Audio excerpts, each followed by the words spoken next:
Fala galera, beleza? Tudo bem?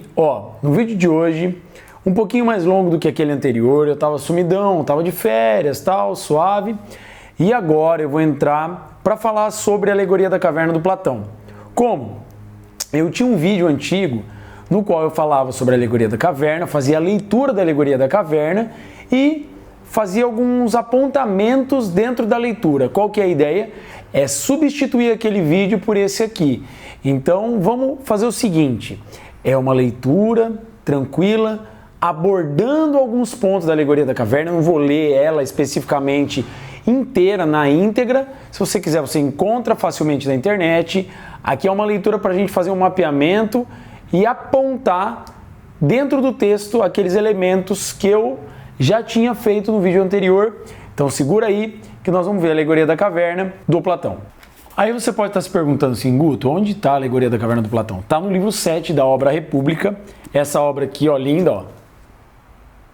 Beleza, maravilhosa, na qual o Platão, na verdade é um diálogo entre o Sócrates e o Glauco, e aí o Sócrates, escrito pelo Platão, ele diz basicamente o seguinte: depois disso prosseguiu, imagina a nossa natureza, olha que legal isso aqui, relativamente à nossa educação ou à sua falta. Vamos lá? Sobre qual tema, qual abordagem a alegoria da caverna platônica é um texto sobre educação. Legal? Ou a falta de educação, falta da educação, de acordo com a seguinte experiência. Descrição: suponhamos uns homens numa habitação subterrânea em forma de caverna, com uma entrada aberta para a luz que se estende a todo o comprimento dessa gruta. Estão lá dentro desde a infância, algemados de pernas e pescoços, de tal maneira que só lhes é dado permanecerem no mesmo lugar e olharem em frente. Quer dizer, os caras só conseguem olhar para frente e eles estão numa parte mais subterrânea dessa caverna. São incapazes de voltar a cabeça por causa dos grilhões das amarras. Serve-lhes de iluminação um fogo que se queima ao longe.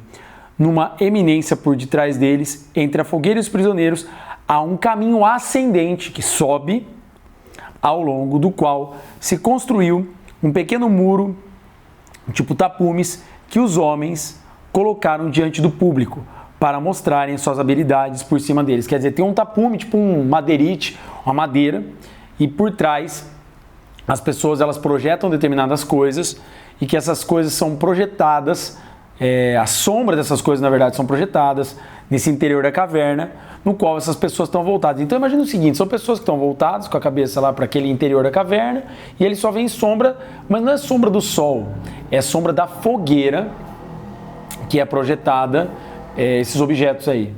Massa, né? Segura. Aí, olha que massa, o Glauco responde: estou a ver, disse ele. Sócrates: visiona também ao longo desse muro homens que transportam toda espécie de objetos, que ultrapassam estatuetas de homens, de animais, de pedra e de madeira e toda espécie de trabalho, como é natural. Os que transportam, uns falam e outros seguem calados. E aí o Glauco diz um bagulho, diz uma coisa que é absurdamente impactante para mim, assim, é um tapa na nossa cara mesmo.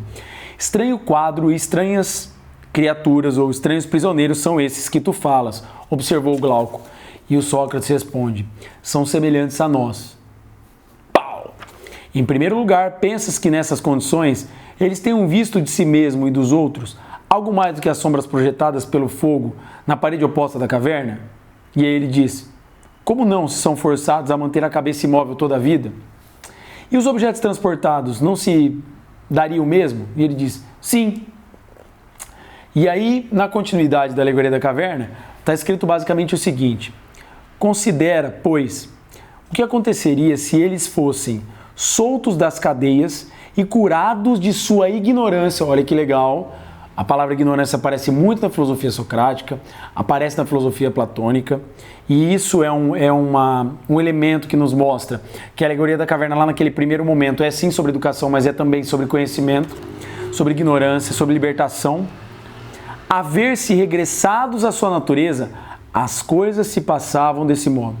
Logo que alguém soltasse um deles e forçasse a endireitar-se de repente, e voltar o pescoço, a andar e olhar para a luz, ao fazer tudo isso, sentiria dor E o deslumbramento impedi-lo-ia de fixar os objetos cujas sombras via outrora. Quer dizer, como eu aqui, eu recebo uma luz lateral, mas se eu fosse acostumado a vida inteira com sombra e de repente eu fosse apresentado essa luz, é claro que essa coisa ia me incomodar. Legal?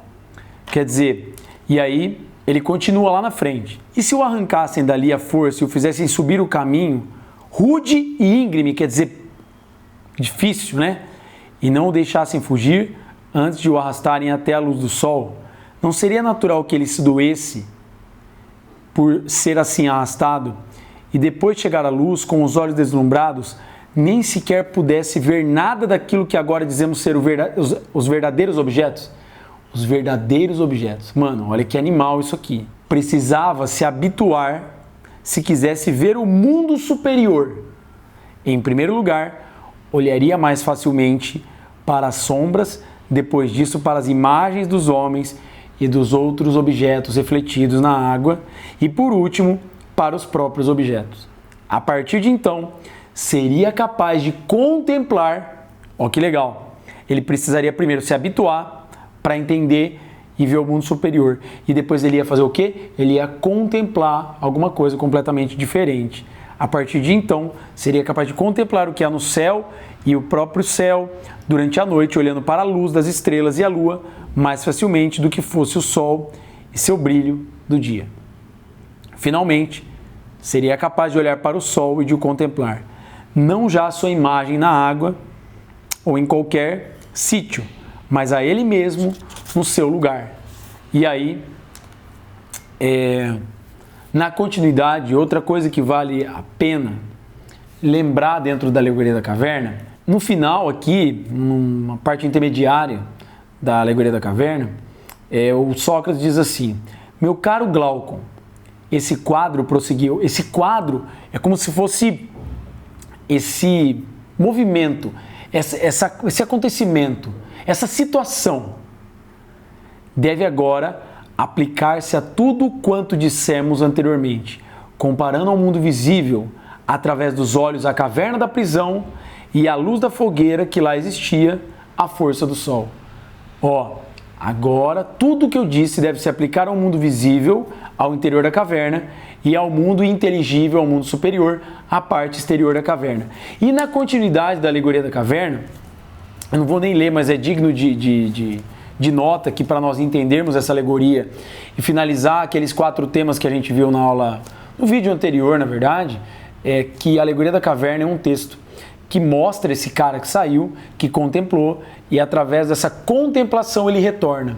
Esse retorno sim é um projeto político, pedagógico, educativo, platônico, mas é também uma imagem daquela trajetória socrática que compreende o mundo inteligível, compreende a alma humana, e quando ele tenta voltar para ensinar, para curar da ignorância, ele é morto. E aqui as pessoas, supostamente, ao retorno do filósofo para o interior da caverna, tentariam matá-lo por não compreender. Então o Platão ele tenta fazer essa trajetória socrática, mas de uma maneira mais elaborada, com esse projeto político, com esse projeto ético, epistemológico e com esse projeto pedagógico, com esse projeto de educação, que a gente pode chamar assim de paideia.